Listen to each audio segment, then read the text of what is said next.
Hello guys, hello, this is for Sagittarius. Sagittarius, welcome dito sa aking channel, Kapalaran 888. Welcome, Sagittarius. Tingnan natin guys kung anong message ang kailangan mong marinig. So this is for from June 29 today until July 23. Mercury retrograde and Cancer. So, tingnan natin. Sagittarius. Alright. So, with the trust of a child, energies to meet the challenge of.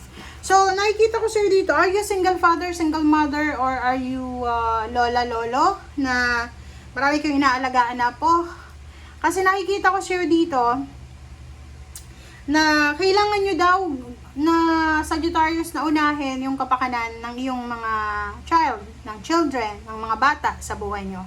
Okay, kailangan nyo daw na i-sacrifice muna yung fun, yung romance, yung love life.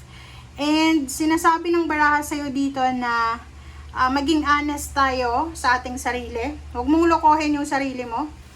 Okay, kasi sa nakikita ko, maybe ang nakikita ko sa'yo dito, maybe galing ka sa heartbreak. Okay? Bagong hiwalay.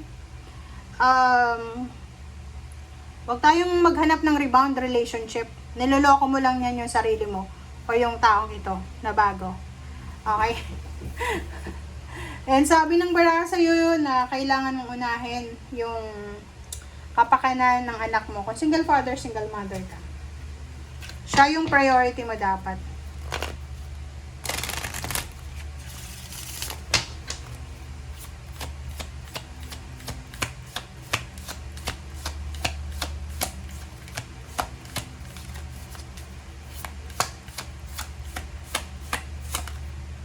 Okay.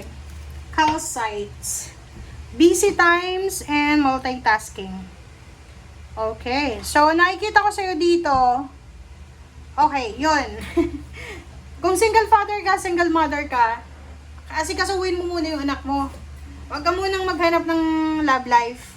Kasi sabi ng baraha sa'yo, kailangan balanse. So, kung may trabaho ka, single father ka na nga, single mother ka, tapos magkakaroon ka pa ng bagong relationship, wala ka ng oras para sa anak mo. I don't know kung paano mo i-manage yan. So, dito sa barahang ito, sinasabi ng barahan na kailangan mong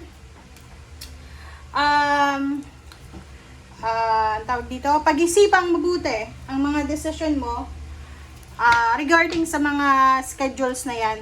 Okay? Kailangan balance. You have time for yourself, you have time for your family, for your health, for your well-being. Sagittarius.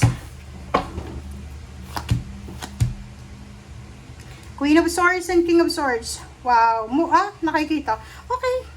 So, yun nga sabi ko sa'yo dito, you need to be honest sa sarili mo. So, yun. Ang nakikita ko sa'yo dito, you're moving on. You're moving on. Moving on ka na. So, nasa tama ka ng direction. Okay. Moving on sa future. Ang galing mo naman. Tingnan mo, Sagittarius. Sabi ng baraha sa'yo dito, you're moving on. This is balance. And nakikita ko sa finances, na nakafocus ka para sa future financial blessings, financial windfall, freedom. Nakafocus ka sa trabaho. Nakafocus ka para sa future ng iyong pamilya, ng iyong puso. Okay. Isang napakabilis na decision sa pera. Yun yung kailangan mong iwasan sa Mercury retrograde. Ano yung ibig sabihin nito? Simula ngayong araw, June 29, hanggang July 23. Iwasan mo yung pagre-resign. Okay? Baka makaisip ka, magre-resign ako. Iwasan mo yun. Huwag mabilis. Pangalawa, kung may hinihintay kang pera, promotion, salary increase, hintayin mo siya, maging mapasensya ka.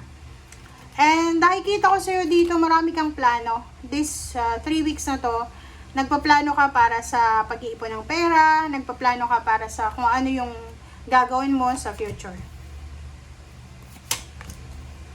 Okay, next is Four of Pentacles and the Hermit. So, dito sa barahang ito, nakikita ko sa'yo dito na pag-isipan mo daw pag-isipan mong mabuti kung ano yung ways or gagawin mo para makaipon ka ng pera. Simula ngayon.